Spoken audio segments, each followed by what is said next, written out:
Welcome back to another episode of Business in West Africa. As always, I'm your host, Jim Bauman, and I'm joined by my co host, David Kpondehou, founder and CEO of Africa Samurai Consulting. In today's episode, we go into a bit more detail in how to get a deal done, the whole process from start to finish, as well as what meetings look like in Benin and in West Africa in general. So to start things off, David, you have identified a partner company that you want to work with, whether a local one, obviously. How do you approach that company? Do you send them an email? Do you visit them directly? Do you call them? Or do you try to find somebody who knows that company and they introduce you? How does it work? Thank you very much for asking this question. Very important question, How do you make the deal done? So there is a lot of process. And I think you can send email to the company. You can call them directly. But it's good and better if you know someone who knows somebody in that company, so that through that person you can contact them, and then they can feel more close to you, and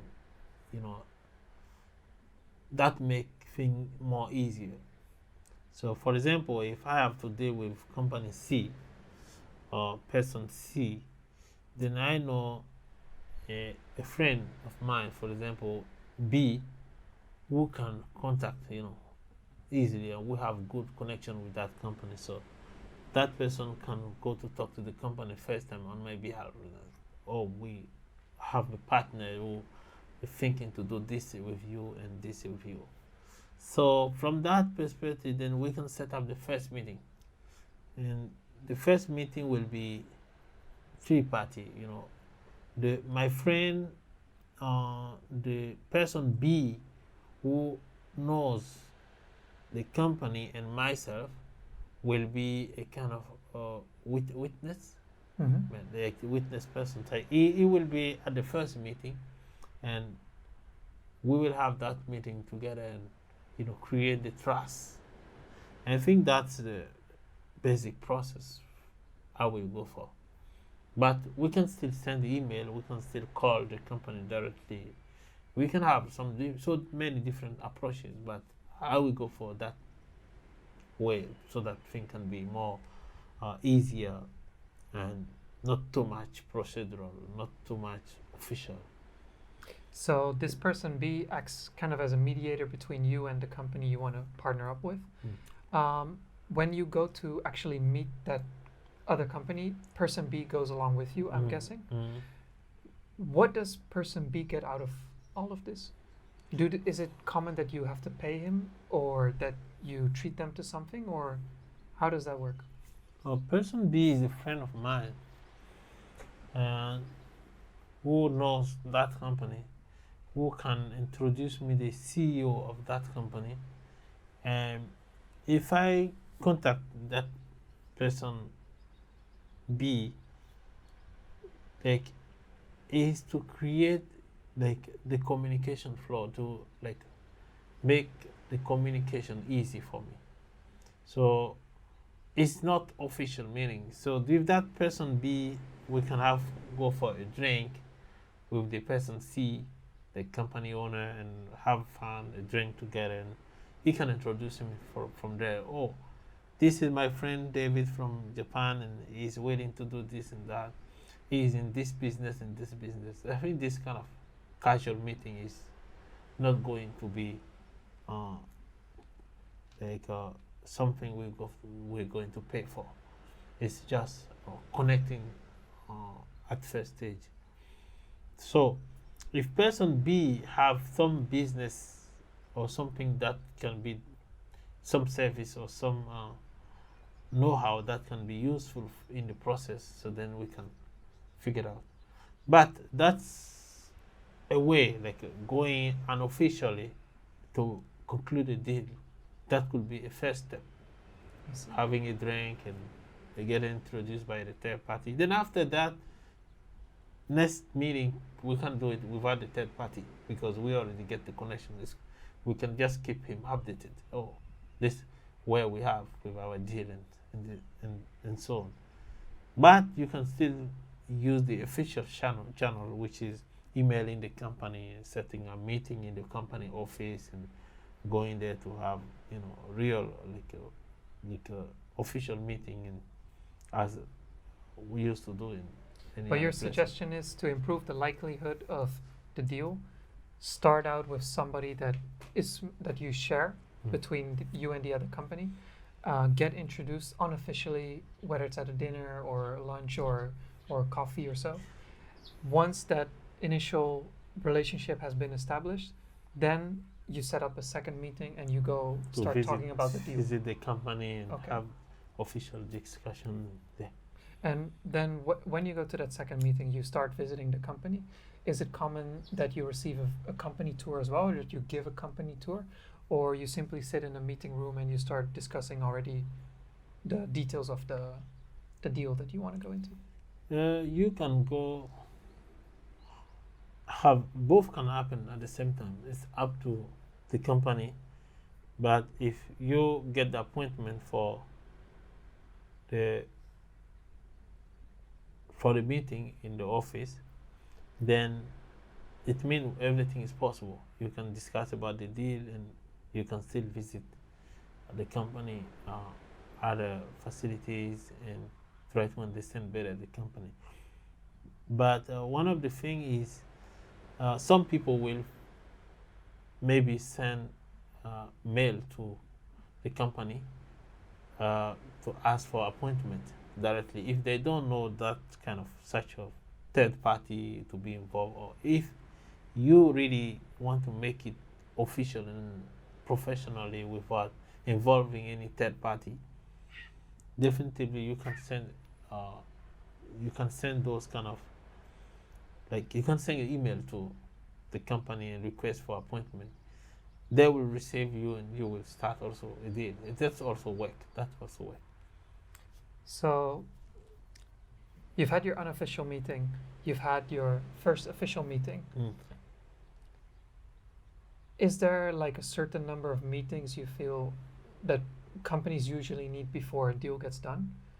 So do Beninese companies tend to move very quickly, and they discuss the details in the first meeting, they send out the revised proposals to each other via email, they meet a second time and a deal gets closed, or they have to meet up many, many times in order to build that relationship?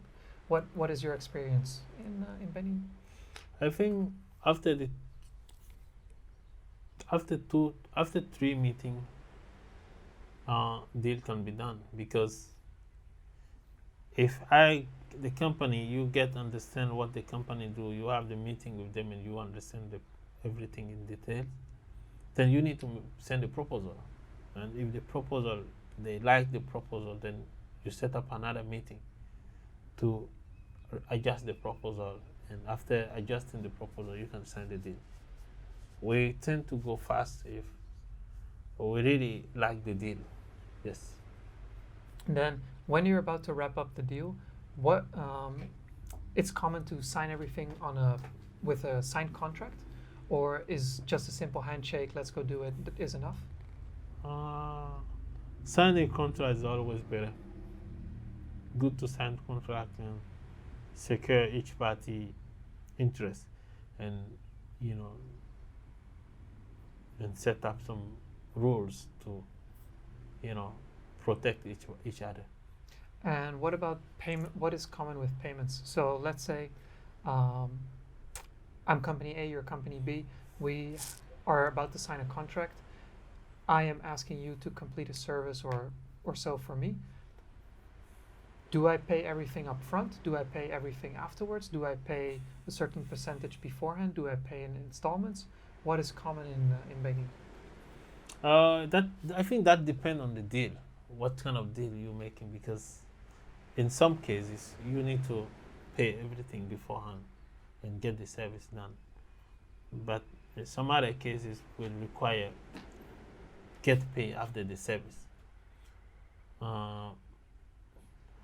If the service also would like you to, pay something in advance, like half of the deal, half amount of like the expected money, then you can pay also half, and after the deal completed, you can pay the rest. Yeah, I think that's it's common like everywhere, Yeah. Is there any? I think we've touched on pretty much most of the points. Just to zoom in a bit more on an actual meeting, if an official meeting, formal meeting, I come to your company, I visit you. At that time, are there many people who join that particular meeting? Is there a certain? We're in Japan, right? Is there a certain seating arrangement that needs to take place? Is it going to be a circular table, or does it rectangular? It's fine, square. Are there anything related to meetings that you feel are noteworthy that people should know? I think we don't have that specific rules for the meeting, but what I know is the host, the manager, like the company who host the meeting, the manager, we already know is where he used to sit, because there is a place where he used to sit, and we already have a reserved place for customer or for our guests. So there's no way for example, us to welcome a guest in the place in on like a to sit on the manager's seat. So it won't happen, because we already set up everything beforehand. We know that when the manager get visitor in the meeting room, this is where the manager used to sit. This is where the visitor have to sit. And this is where the manager, secretary, and staff have to sit, because they need to take report and all this. So all this is already set beforehand. So I think that's specific. And then also during the meeting, we'll have some drink, like some sweet drink and snacks, and for the guests, and yeah, everyone's can be enjoying that while discussing and taking notes. Yeah. Okay. Do you have any final advice for foreigners trying to do business in Benin, if they are the host or if they're actually going to another company to attend a meeting or trying to get a deal done? I think I don't have specific advice, but one thing to understand is when you go to any such kind of meeting, there is always the manager assistant there to guide you. So don't worry at all. Everything's already set. You just come to the manager secretary and ask for, like, confirm your presence for the meeting, and then they will introduce you and make you feel comfortable. So any business person or foreigner who would like to deal with a local partner, I don't think they need to worry that much, because it's common like everywhere. Yes. So just be prepared for winning the deal, other than being stressed about the manners. There's not that manner, but we do respect elder in our system. So when for example, when we're talking and someone who is more, More senior? with senior, we need to be more polite, and it's very important. How do you showcase that you're more polite? Is it the way that you talk, or you body language, you change it a bit, or you bring some kind of present? You can bring present, but be more polite mean your way of speaking, your way of behaving, your attitude is very important. So being humble is something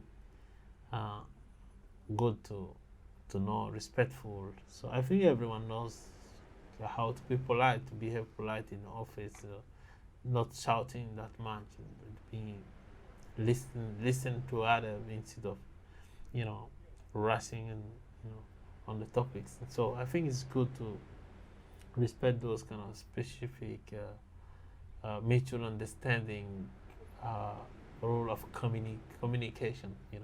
Okay. Yeah, it's basic.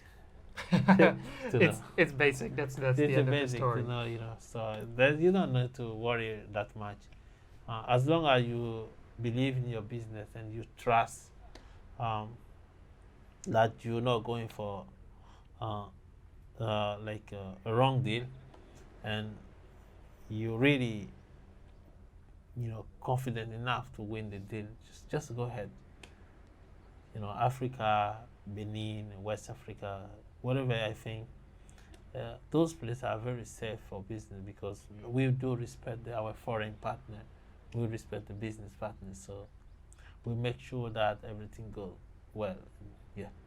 Okay. Thank you So very much. don't be scared is the message that David says. Definitely. The secret tip he gave at the beginning is try to find somebody that you have in common, so that when you approach the other company or the other party for the first time, there's already a sense of trust built up. You don't have to do too much to the person that actually introduced you. Just make sure you thank them properly, but otherwise not much is expected. And once that initial contact has been established, that's when you start the formal discussions. Summarized appropriately? Yeah, but there is one thing I want to make sure we don't misunderstand. Okay. Is regarding the third party who introduce you. Mm-hmm. The person who introduce you, as David, for example, he might be my friend and introducing me a company. But if that person is a company, for example, and he introduced you like that, that means it's consultancy. So you need to make sure that we don't misunderstand that, because a consulting company can introduce you to other company and make a deal done. So then this company will help you in the process of negotiating the deal till the end, and you're going to pay him for that deal. But if it's just casually and just not official, as me, David, contacting my friend in Benin and say, oh, I would like to contact this company to make this deal done. So please, could you introduce me the manager? It might be just simple like that. But if that friend can be helpful in your business, so I think that what we've been talking about in the preview episode, where I say this kind of key person should be the one leading your company or working with your company there. So that person could be actually the first employee you will have or the first person to work with if he's not doing another job, for sure. So I'm trying to make sure that we don't misunderstand that part. Okay, so just make sure that whether the person is a friend that you know and who simply introduces you for an informal meeting, or if it's somebody or a company that actually goes with you through the entire process, in which case they expect a payment of some sort. Very good. You got a point. Okay, thank you very David. much. That's it. That's a wrap for today's episode. Yes, I think so. We summarized it before already. In the next episode, we will talk about Wi-Fi, 3G, 4G computers and phones that people use in Benin and West Africa. As always, our social handles are down in the description in the text box. If you want to reach out to us, feel free to drop us a message. If you have any comments or questions about the episode, leave a comment down below. David, as always, thank you very for much. Today. Thank you, brother.